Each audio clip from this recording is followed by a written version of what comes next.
Many watch lovers see Oris as a quality Swiss watchmaker that provides a range of luxury timepieces for not a whole lot of money.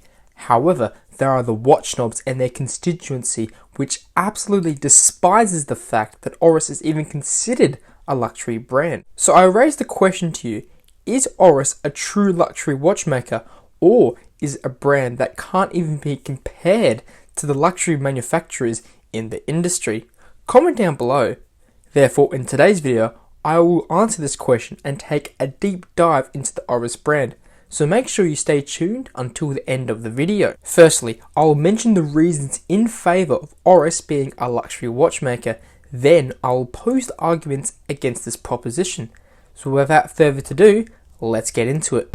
Oris without a doubt is in that awkward category alongside Longines and Rado and others which have the quality to compete in the luxury market but not the name. This is mainly due to the pricing, as Oris provides watches that are very similar in terms of craftsmanship to well-known luxury brands like Tag Heuer. For example, a flagship model of the brand is the Oris Aquis, which only costs around $2,000 to $3,000 and is a stunner of a watch. It has great finishing and stainless steel quality, plus a luxurious dial, but it also has the new Caliber 400 movement that has a whopping 120 hours of power reserve. This shows that Oris is willing and able to truly innovate and create awesome in-house movements, furthering their case for luxury status. Another big reason why Oris could be considered luxury is the rich history they have. Founded in 1904 by these big boys Paul Catton and Georges Christian, Oris have been making quality timepieces for over 100 years, which instates them as a true horological and impressive brand. However, one could also say that history isn't necessary for a luxury brand, which has an element of truth to it.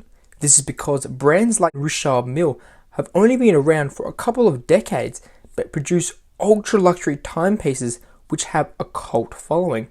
But Oris's history still improves the case for luxury status, as it shows they have what it takes to adapt and innovate over the years, which should be viewed as desirable. Now, it's time for the other argument that presumes Oris is not a luxury watchmaker. A huge reason why Oris isn't considered a luxury brand is because they miss a key element of being a luxurious watchmaker: marketing.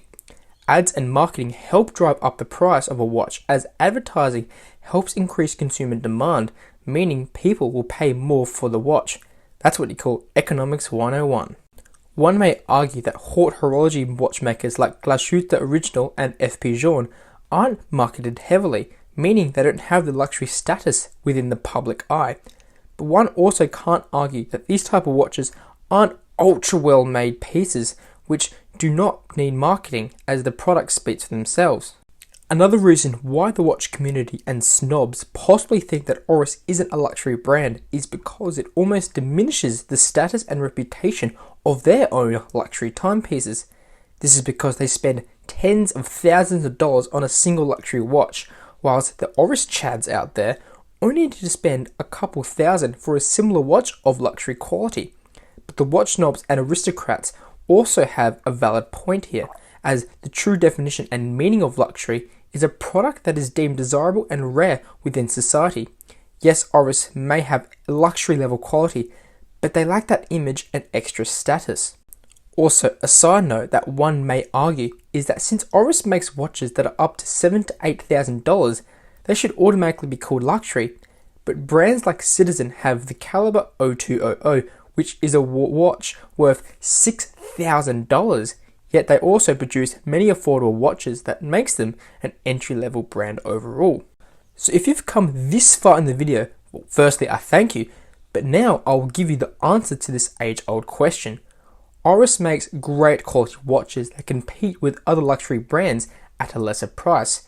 However, without the marketing and high prices, it's not considered a traditional luxury watchmaker. But there's a twist. I believe Oris actually is in their own category, which is called entry-level luxury.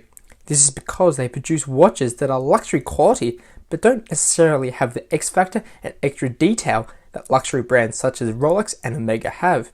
The main reason why they are entry level is because of the price, as spending a couple thousand instead of $9,000 to $10,000 plus on your first luxury watch is a lot more attractive to the average buyer. If you're a fan of Oris and other luxury brands, please consider subscribing to this channel and check out these videos where I keep you updated on everything watch related. Also, if you thought this video was informative and worth your time, please chuck a like, which will be much appreciated. Thanks for watching, and hopefully I see you in another video.